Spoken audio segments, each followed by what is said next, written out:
आज के बाद फिर तुम्हें चिंता और डर नहीं सताएगा। सिर्फ इस कहानी को ध्यान से पूरा सुनना, क्योंकि इसमें चिंता और डर को खत्म करने का पूरा सिद्धांत छुपा हुआ है। तो चलिए आज की मजेदार कहानी की शुरुआत करते हैं। पुराने मगध राज्य में एक बहुत ही धनवान सेठ रहा करता था। उसके पास बहुत धन दौलत थी। एक दिन उसने हिसाब लगाया तो पाया कि उसके पास जितनी भी दौलत है ये तो केवल उसके बच्चों तक के लिए ही पर्याप्त होगी। वह सोच में पड़ गया कि उसके बच्चों के बच्चे और फिर उनके बाद आने वाली पीढ़ियों के लिए धन की व्यवस्था कैसे होगी।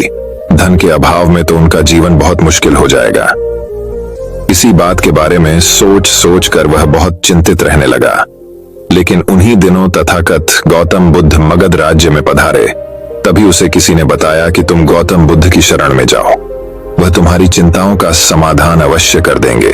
वह इंसान गौतम बुद्ध के पास जाता है और कहता है, बुद्ध, मैं चाहता हूं कि मेरे पास इतना धन हो कि मेरे बच्चे, उनके बाद उनके बच्चे और फिर उनके बच्चे, इसी तरह से अगली कई पीढ़ियां भी अगर मेरे धन का उपयोग करती रही तो मेरा धन समाप्त ना हो।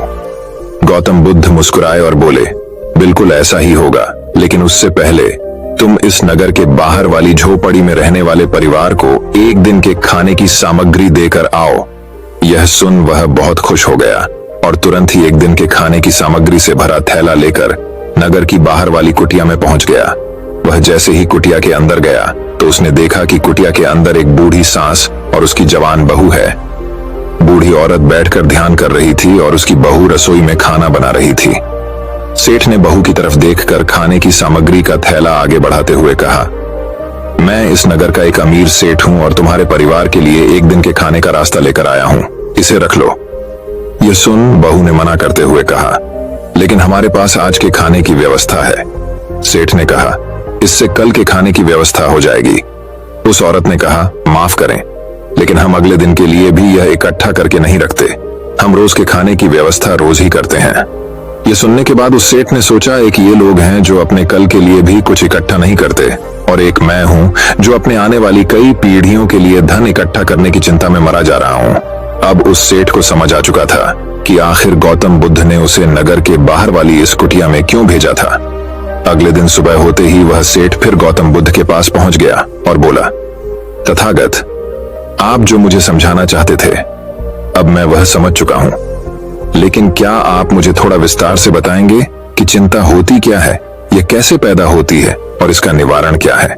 गौतम बुद्ध ने कहा, कल के लिए की जाने वाली चिंता हमारे कल को बदले या ना बदले, लेकिन वो हमारी आज की खुशी जरूर छीन लेती है। चिंता एक ऐसी मानसिक बीमारी है जो हमारे जीवन से हर तरह खुशी छीन लेती है और इसे नीरस बना देती है। असल में चिंता का कोई वास्तविक अस्तित्व नहीं होता। चिंता एक ऐसा भाव है, ऐसा विचार है जो आने वाले भविष्य के डर से पैदा होता है। जिन चीजों के ऊपर हमारा कोई नियंत्रण नहीं, जिनके लिए हम कुछ भी नहीं कर सकते, उन चीजों के बारे में बार बार सोचना ही तो चिंता है। गौतम बुद्ध ने आगे कहा, जरा एक बार गहराई से सोच कर देखो कि जिन चीजों में तुम्हारा बिल्कुल भी नियंत्रण नहीं, जिन्हें तुम चाहकर भी नहीं बदल सकते, अगर उन चीजों के बारे में तुम पूरा दिन ना भी सोचो तो क्या बिगड़ जाएगा।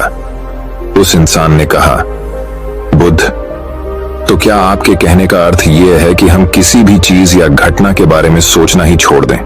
बुद्ध ने कहा, जीवन में जो भी समस्या आई है या फिर आने वाली है उसके बारे में विचार करके उसका समाधान निकालना, यह तो हमारे बुद्धि का धर्म है, लेकिन उसी समस्या के बारे में निरंतर लगातार बार बार सोचना, यह एक मानसिक बीमारी है। जब हमारा दिमाग किसी एक घटना, किसी एक विचार में अटक कर रह जाता है, उसी एक चीज या घटना के बारे में पूरे दिन सोचता रहता है, बस उसी चीज में कहर कर रह जाता है, तो ऐसा विचार हमारे जीवन से सारी खुशी, सारा चैन, सारा आनंद छीन लेता है। चिंता करने का सीधा सा अर्थ है कि जो हमारे जीवन में हुआ ही नहीं उसके बारे में व्यर्थ ही सोचते रहना। बुद्ध ने सेठ की तरफ इशारा करते हुए कहा, आखिर सोच कर तुम क्या बदलोगे, लेकिन हाँ, अगर तुम उसके लिए कुछ कर रहे हो तो जरूर कुछ बदलाव ला सकते हो। लेकिन अगर उस चीज या घटना के बारे में तुम बार बार सोचना छोड़ दोगे तो कुछ भी नहीं बिगड़ने वाला। तो क्यों सोचते रहते हो एक ही बात के बारे में, क्यों अपनी हर खुशी और जीवन की शांति को अपने ही हाथों उजाड़ रहे हो। लोग भविष्य की जिन घटनाओं के बारे में सोच कर परेशान होते रहते हैं, उनमें से ज्यादातर घटनाएं तो उनके जीवन में कभी घटती ही नहीं। चिंता करने से तुम्हारी आने वाली समस्याओं का समाधान नहीं होने वाला, लेकिन तुम्हारा आज का सुख चैन जरूर चला जाएगा। तुम एक बात का अनुभव करना कि चिंता से भरा 1 घंटा तुम्हें पूरे दिन की मेहनत से भी ज्यादा थका देता है। असल में जब कोई अपनी घटना वास्तविक जीवन में घट भी जाती है, वो हमें उतना दुख नहीं देती जितना हमने उसके बारे में मन में सोच सोच कर खुद को दुखी किया होता है। शिष्य ने गौतम बुद्ध से पूछा, तथागत, तो फिर आपके अनुसार जीवन जीने का सही तरीका क्या है? बुद्ध ने कहा, बीते हुए कल का दूसरा नाम है पश्चाताप, उदासी, और भविष्य का दूसरा नाम है संघर्ष। अगर आज हमारे मन में कोई इच्छा है और वो पूरी नहीं होती, तो मन भविष्य की योजनाएं बनाने लग जाता है। भविष्य में सारी इच्छाएं पूरी होंगी ऐसा सोचने लगता है, लेकिन जीवन ना तो भविष्य में है और ना ही अतीत में। जीवन तो इस पल का नाम है, अर्थात इस पल का अनुभव ही जीवन का अनुभव है, और हम ये सब जानते हुए भी अनजान बने रहते हैं। या तो हम बीते हुए समय की यादों में खोए रहते हैं, या आने वाले समय की योजनाएं बनाते रहते हैं और हमारा जीवन बीत जाता है। सिर्फ एक सत्य अगर हम अपने अंदर उतार लें कि ना हम बीते हुए कल को बदल सकते हैं और ना ही हम आने वाले भविष्य को देख सकते हैं। हम तो केवल पूरे धैर्य और साहस के साथ भविष्य का स्वागत कर सकते हैं, उसे स्वीकार कर सकते हैं। तो क्या ऐसा करने से हमारे जीवन का हर क्षण जीवन से नहीं भर जाएगा? सेठ ने कहा। बुद्ध, बात तो आप ठीक ही कह रहे हैं, लेकिन कितनी भी कोशिश कर लो चिंता तो होती ही है। ज्यादा नहीं तो घर परिवार की चिंता तो रहती ही है। बुद्ध ने कहा, चिंता होना तो स्वाभाविक है, लेकिन उस चिंता को चिंतन में बदलना हमारा काम है। चलो तुम्हें एक बात स्मरण कराता हूं जो तुम पहले से ही जानते हो। तुम्हारे आने से पहले भी ये संसार था, ये समाज था, परिवार था, और जब तुम इस दुनिया से चले जाओगे तब भी ये सब कुछ रहेगा। तुम्हारे आने और जाने से इसमें कुछ ज्यादा बदलाव नहीं आया। वैसे भी तुम्हारे आने से पूर्व और जाने के बाद का समय तुम्हारे हाथ में है ही नहीं। तुम्हारे हाथ में है केवल और केवल वो समय जिसे तुम अभी जी रहे हो, वो समय जिसमें मैं अब भी तुमसे बात कर रहा हूँ, तुम मुझे सुन रहे हो। बस यही तुम्हारे हाथ में है, और हर बार तुम्हारे हाथ में ही बस इतना छोटा सा ही एक पल आता है, और फिर वह हमेशा के लिए गायब हो जाता है। तुम इस पल का क्या करोगे? चिंता करके इसे बर्बाद करोगे?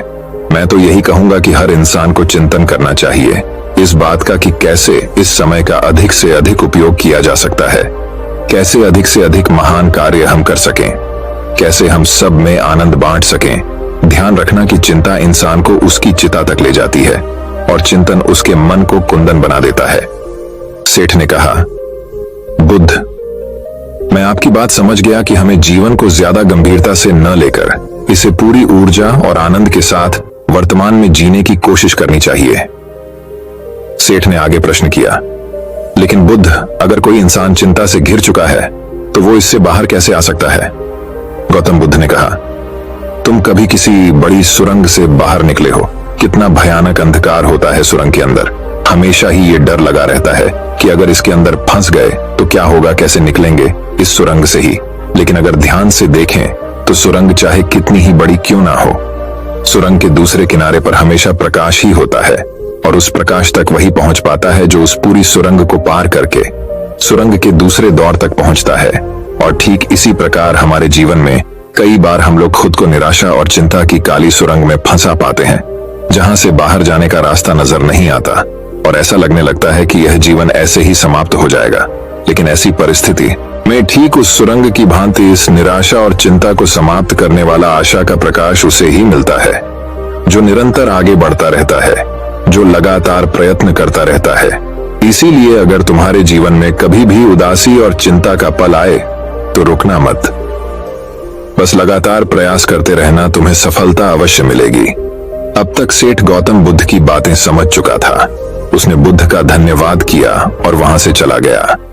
लेकिन उससे पहले दोस्तों कि मैं इस वीडियो को समाप्त करूं, मैं आपके साथ 5 ऐसे प्रैक्टिकल टिप्स शेयर करना चाहता हूं जिनका इस्तेमाल करके आप अपने लाइफ में आने वाली बहुत सी चिंताओं और परेशानियों को काफी हद तक कम कर सकते हैं। तो जो पहली सीख है वो ये है कि जीवन को ज्यादा गंभीरता से लेना छोड़ दें कि यह हो गया तो क्या होगा, वह हो गया तो क्या होगा, कुछ भी नहीं होगा।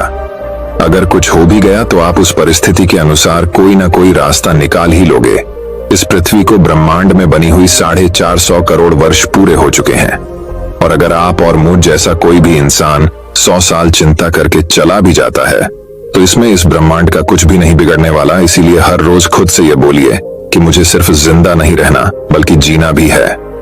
दूसरी सीख ये है कि हर छोटी छोटी बात के लिए चिंता करना छोड़ दें, जैसे ट्रैफिक में फंसने की चिंता, कोई छोटा मोटा पैसे का लॉस हो गया उसकी चिंता, आज ठंडा खाना खाना पड़ेगा इसकी चिंता, और ना जाने ऐसी कितनी फिजूल की चिंताएं हम अपने मन मस्तिष्क में लेकर रहते हैं। जरा एक बार सोच के देखिए कि जिस दिन आप अपनी आखिरी सांसें गिन रहे होंगे, क्या तब भी ये सारी परेशानियां आपको उतनी ही बड़ी लगेंगी जितनी आज लग रही हैं? नहीं ना। तब उस दिन ये सारी परेशानियां जो कि आज आपको पहाड़ जैसी लग रही हैं, एक छोटे से रेत के कण से भी छोटी लगेंगी। इसलिए हर छोटी बात के लिए चिंता करना छोड़ दें। तीसरी सीख, ये बात हमेशा याद रखें कि जीवन बहुत छोटा है। आप आज अभी और इसी पल भी मर सकते हैं। हम हर बात की चिंता इसलिए भी करते हैं क्योंकि हमें लगता है कि अभी हमारे पास बहुत समय है, हम बहुत सालों तक जिंदा रहेंगे। मरते तो दूसरे लोग हैं, मैं तो जीवित रहूंगा। इसीलिए लगातार खुद को याद दिलाते रहिए कि ज्यादा चिंता करने से कोई मतलब नहीं। हो सकता है कि आज का दिन मेरा आखिरी दिन हो। चौथी बात, आप यह स्वीकार कर लें कि इस दुनिया में कोई भी परफेक्ट नहीं होता। सबसे गलतियां होती हैं, इसीलिए लोगों को माफ करना सीखें। दुनिया में ईश्वर ने जो भी बनाया है सब बहुत खूबसूरत है। अगर हम उसमें अच्छाई नहीं देख पा रहे तो इसका मतलब ये नहीं कि वो चीजें खराब है, बल्कि इसका मतलब ये है कि अभी तक हम इतने मैच्योर नहीं हुए कि हम उस चीज में अच्छाई देख सकें। और पांचवी बात, लोगों की मदद करिए बिना उन्हें बताइए। जब हम बिना किसी पर एहसान किए बस ऐसे ही उसकी मदद करते हैं तो हमें अंदर से एक गजब की शांति और सुकून का अनुभव होता है, जो हमें ताकत देता है किसी भी बुरी परिस्थिति से लड़कर उससे बाहर निकलने में। दोस्तों, हमें अपने जीवन में चीजों को लेट गो करने का एटीट्यूड डेवलप करना चाहिए कि कोई बात नहीं, जो होगा देखा जाएगा। कोई बात नहीं, जो हो चुका उसमें मेरा कंट्रोल नहीं था, अब जो होगा उसे मैं बेहतर बनाऊंगा। जीवन में सबसे ज्यादा मायने रखती है हमारी खुशी, और हम तभी खुश रहेंगे जब हमारे दिल और दिमाग में चिंताओं का बोझ ना हो। इसीलिए चिंता छोड़िए, सुख से जिए। तो दोस्तों, चिंता और तनाव के ऊपर एक और रोचक कहानी की शुरुआत कुछ इस प्रकार होती है। एक व्यक्ति का जीवन बहुत ही तनाव से भरा हुआ था। उसका पूरा जीवन तनाव और चिंता में ही कट रहा था। ऐसा लग रहा था मानो वह जीवन नहीं बल्कि तनाव को जी रहा है। जब तक उसका विवाह नहीं हुआ था उसे विवाह करने का तनाव था। विवाह हो गया तो पत्नी और घर के खर्चों को चलाने का तनाव रहने लगा। बच्चे ना होने का तनाव रहने लगा। बच्चा हो गया तो उसकी शिक्षा और भविष्य का तनाव सताने लगा। ऐसे ही अनेकों कारणों की वजह से उसका मन हर समय चिंता और तनाव से भरा रहता। वह इस तनाव से छुटकारा पाना चाहता था। तभी उसने एक दिन कुछ बौद्ध भिक्षुओं को अपने घर के सामने से भिक्षा लेकर जाते देखा। उन सभी बौद्ध भिक्षुओं के चेहरे पर असीम शांति और खुशी का भाव था। चिंता और तनाव तो उनके चेहरे पर दूर दूर तक दिखाई नहीं दे रहा था। वे सभी बड़े खुश और मस्त दिखाई पड़ रहे थे। उन्हें देखकर उस व्यक्ति ने सोचा कि शायद भिक्षुओं के जीवन में कोई तनाव नहीं होता और खुशहाल जीवन जीने का यही सर्वोत्तम तरीका है। इसलिए उसने एक दिन अपना घर बार छोड़ दिया और सन्यासी बन गया और एक गुरु का शिष्य बन गया। लेकिन तनाव कोई गांव या शहर तो नहीं है जिसे छोड़कर चले जाएं। इसका संबंध तो इंसान के मन से है। गृहस्थ जीवन का त्याग करके भिक्षु जीवन अपनाने के बाद भी उसे कोई राहत नहीं मिली थी। वह अब भी तनाव और चिंता से भरा हुआ था।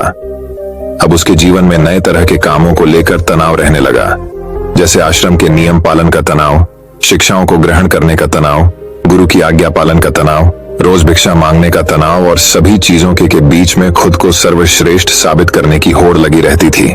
उसका तनाव कुछ दिनों तक तो सब कुछ ठीक चल रहा था, लेकिन फिर उसे अपने परिवार की याद आने लगी, उनकी चिंता सताने लगी। वह महसूस करने लगा कि उसके सांसारिक जीवन में भी तनाव था और उसके सन्यासी जीवन में भी तनाव है। फिर उसने सोचा कि तनाव तो दोनों ही जगह है। परिवार के साथ रहने में भी तनाव है और आश्रम में रहने में भी तनाव है। जब दोनों ही जगह तनाव में रहना है तो क्यों ना मैं अपने परिवार के साथ ही रहूं। यह सब सोचकर उसने आश्रम से भाग जाने का निर्णय किया। एक दिन वह आश्रम से भाग ही रहा था कि तभी उसके गुरु ने उसे देख लिया और पीछे से चिल्लाकर कहा, जिससे तुम भाग रहे हो वह तो तुम्हारे साथ ही है, फिर तुम्हारे भागने का क्या फायदा, आखिर कब तक तुम ऐसे ही भागते रहोगे। गुरु की आवाज सुनकर वह व्यक्ति रुक गया और बोला, गुरुदेव, मेरा जीवन तनाव से भरा हुआ था और उस तनाव से छुटकारा पाने के लिए मैं भिक्षु बन गया, लेकिन यहां भी मेरा तनाव कम नहीं हुआ, इसीलिए मैं अपने सांसारिक जीवन में वापस लौट रहा हूं। गुरु ने कहा, वो सब तो ठीक है, तुम वापस लौट सकते हो, लेकिन कम से कम तनाव को तो यही छोड़ जाओ।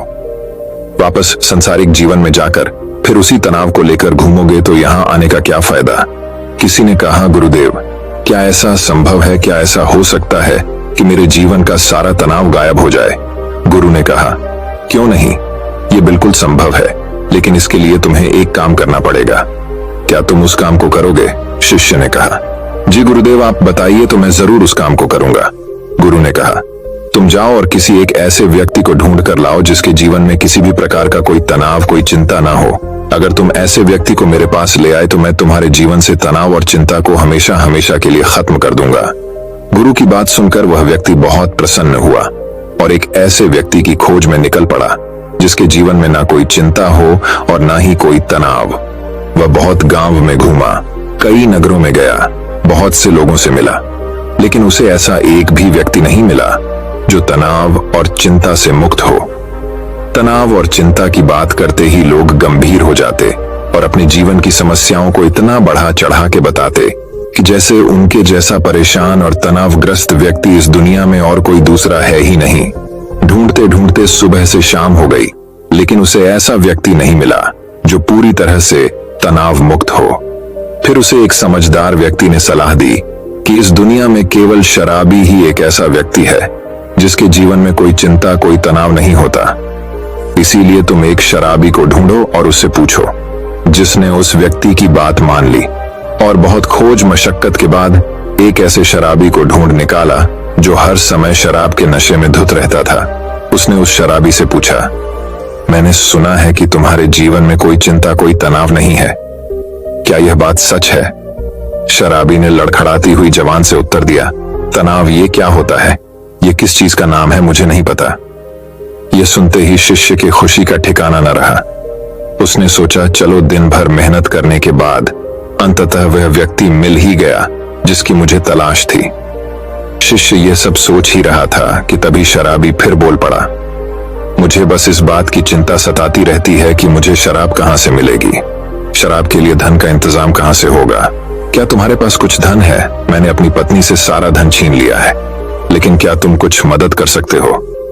यह सुनकर वैसे ही हैरान रह गया। उसकी सारी खुशी गायब हो गई। अब तक दिन भी ढल चुका था और अंधेरा होने वाला था, इसीलिए वह थक कर एक मंदिर में बैठ गया। वह बहुत हताश और निराश था। वह सोचने लगा, क्या इस दुनिया में कोई भी तनाव मुक्त नहीं है? तभी एक छोटा गरीब बच्चा उसके पास आया और बोला, बहुत जोरों की भूख लगी है, क्या कुछ खाने को मिलेगा? वैसे ही उस बच्चे की तरफ देखकर बोला, जब तुम जैसे छोटे बच्चे के जीवन में भी चिंता और तनाव है तो बड़ों का क्या हाल होगा? बच्चे ने कहा, महात्मा जी, चिंता और तनाव नहीं, केवल भूख है, क्या आपके पास से कुछ भोजन मिलेगा? बच्चे की यह बात सुन वह अचानक बहुत प्रसन्न हो गया, जैसे उसे कुछ प्राप्त हो गया हो। उसने अपने झोले में से कुछ भोजन निकालकर उस बच्चे को दिया और वहां से भागता हुआ सीधा गुरु के पास पहुंचा और बोला, गुरुदेव, बहुत ढूंढने के बाद भी मुझे ऐसा एक भी व्यक्ति नहीं मिला जो तनाव मुक्त हो, जिसके जीवन में कोई भी चिंता ना हो। सभी के जीवन में कुछ ना कुछ चिंताएं हैं। जिसके पास धन नहीं है उसे धन की चिंता है, जिसके पास धन है उसे और अधिक धन कमाने की चिंता है। जिसके पास प्रेम नहीं है वह प्रेम के लिए चिंतित है, जिसके पास प्रेम है वह प्रेम से चिंतित है। जिसके पास काम नहीं है वह काम के लिए ही परेशान है, जिसके पास काम है वह काम से परेशान है। दुनिया में हर इंसान हर स्थिति में किसी न किसी वजह से परेशान है और तनावपूर्ण जीवन जी रहा है। लगता है इस तनाव से छुटकारा पाना संभव ही नहीं है। गुरु ने कहा, तनाव से छुटकारा पाना भी संभव है, लेकिन इसके लिए तुम्हें कुछ करना पड़ेगा। इसके बाद गुरु कुछ गीली लकड़ियां लाकर शीशे के सामने रख देते हैं और कहते हैं, इसमें आग लगाओ। जिसे उन गीली लकड़ियों में आग लगाने का बहुत प्रयास करता है लेकिन उसमें आग नहीं लगती, तो वह कहता है, गुरुदेव ये लकड़ियां तो गीली हैं, फिर इसमें आग कैसे लगेगी? गुरु ने कहा, तो अब तुम क्या करोगे? इन लकड़ियों को सुखवाओगे या बैठकर चिंता करते रहोगे कि अब मैं क्या करूं? इन लकड़ियों में आग तो लग नहीं रही। क्या तुम्हारी चिंता करने से लकड़ियां सूख जाएंगी, या फिर तुम थोड़ी सी मेहनत करके कुछ सूखी लकड़ियां इकट्ठा करोगे और आग लगाओगे? शिष्य ने कहा, गुरुदेव आप ठीक कहते हैं, लेकिन हर चीज में कोई ना कोई चिंता तो होती ही है। गुरु ने कहा, चिंता किसी चीज में नहीं बल्कि तुम्हारे अंदर, तुम्हारे मन में होती है। और जहां चिंता हुआ तनाव होता है वहां सफलता मिलनी मुश्किल हो जाती है। और जब सफलता नहीं मिलती तो हम और भी चिंता और तनाव में घुसते चले जाते हैं। उसने कहा, गुरुदेव अगर सारे काम हमारे अनुसार होने लगे तब तो हमें चिंता नहीं होगी। गुरु ने कहा, इंसान के अंदर चिंता और तनाव उत्पन्न ही तभी होते हैं जब उसकी परिस्थिति और मनस्थिति अलग अलग होती है। यानी कि वह चाहता तो कुछ और है लेकिन उसे मिलता कुछ और है। इसलिए अगर व्यक्ति अपनी परिस्थिति और मन स्थिति के बीच समन्वय स्थापित करना सीख ले तो वह तनाव से मुक्त हो जाएगा। किसी ने कहा, लेकिन ऐसे कैसे संभव है? गुरुदेव गुरु ने कहा, स्वीकार करके। जब हम किसी भी घटना को स्वीकार कर लेते हैं फिर वो घटना हमें तनावग्रस्त नहीं कर सकती। जैसे किसी दुर्घटना में अपाहिज हुए लोग शुरू में तो बहुत चिंतित और तनावग्रस्त होते हैं क्योंकि उन्होंने अब तक अपने अपाहिजपन को स्वीकार नहीं किया होता, लेकिन धीरे धीरे वह अपने इस स्वरूप को स्वीकार कर लेते हैं। फिर उन्होंने वह अपाहिजपन उतना चिंतित और परेशान नहीं करता जितना शुरुआत में करता था। गुरु ने आगे कहा, जीवन में कुछ समस्याएं होती हैं और कुछ समस्याएं हम खुद निर्मित कर लेते हैं सिर्फ सोच सोच कर, जबकि असल में वह समस्या होती ही नहीं है। किसी ने कहा, गुरुदेव मैं कुछ समझा नहीं। गुरु ने कहा, तुम अपने परिवार को छोड़कर यहाँ क्यों चला आया? व्यक्ति ने कहा, क्योंकि वहां मेरे जीवन में बहुत तनाव था। गुरु ने कहा, क्या यहाँ तुम्हारे जीवन में तनाव नहीं है? उसने कहा, हाँ तनाव तो यहाँ भी है। गुरु ने कहा, क्या तुम्हारे अंदर हर समय यह विचार नहीं उठते रहते कि मेरे साथ ही बुरा क्यों होता है? मुझसे ना हो पाएगा, सभी लोग बुरे हैं, काश ऐसा हो जाए, सब मेरे अनुसार हो जाए, मुझे ज्यादा मेहनत ना करनी पड़े। इसी तरह के और भी विचार क्या तुम्हारे मन में हर समय नहीं उठते रहते? किसी ने कहा, हाँ गुरुदेव, हाँ बिल्कुल ऐसा ही होता है। जब मैं आश्रम में गुरु भाइयों के साथ रहता हूँ तब भी, और जब मैं घर में था तब भी। गुरु ने कहा, समस्या बाहर नहीं, समस्या तुम्हारे भीतर है। तुमने अपने अंदर बेवजह का तनाव बना रखा है उन काल्पनिक घटनाओं के बारे में सोच सोच कर जो शायद तुम्हारे जीवन में कभी घटित भी नहीं होंगी। उनके बारे में सोचकर ही तुम चिंताग्रस्त रहते हो, तनाव में रहते हो। जिस दिन तुम इस बात को समझ जाओगे कि जीवन में समस्या होती है और उसका समाधान भी होता है और उस समाधान को पाने के लिए कार्य करना पड़ता है और उस कार्य का एक परिणाम भी होता है, तो उस दिन से तुम्हारे जीवन में कोई भी तनाव नहीं रहेगा। शिष्य ने कहा, गुरुदेव आप सही कह रहे हैं। मुझे मंदिर के बाहर एक बच्चा मिला था। जब मैंने उससे पूछा कि क्या तुम्हारे जीवन में चिंता है, तनाव है, तो उसने कहा था, ना चिंता है ना तनाव है, बस भूख है। उस समय मैं समझ नहीं पाया था कि समस्या तो भूख है, तनाव में चिंता नहीं, केवल भूख का समाधान किया जा सकता है, तनाव या चिंता का नहीं। दोस्तों, जिस काम की वजह से तनाव और चिंता उत्पन्न हो रही है उस काम को खत्म करो। तनाव और चिंता अपने आप खत्म हो जाएंगे। बस यही एक छोटी सी बात है जो हमें समझनी है। दोस्तों, मैं उम्मीद करता हूं कि यह कहानी सुनने से आपके जीवन में अच्छे बदलाव आए होंगे। आपको इस वीडियो से क्या सीखने मिला ये कमेंट करके जरूर बताएं। और अपने परिवार, दोस्तों या आपके करीबी इंसान के साथ ये कहानी शेयर करके उन्हें भी इस ज्ञान से परिचित करवाएं। बाकी अगर आपको ये वीडियो दिल से अच्छी लगी हो तभी इस वीडियो को लाइक कर देना, और आपने अब तक इस चैनल को सब्सक्राइब न किया हो तो चैनल को सब्सक्राइब भी जरूर कर देना। आपका हर दिन शुभ हो और खुशियों से आपका जीवन भरा रहे। धन्यवाद।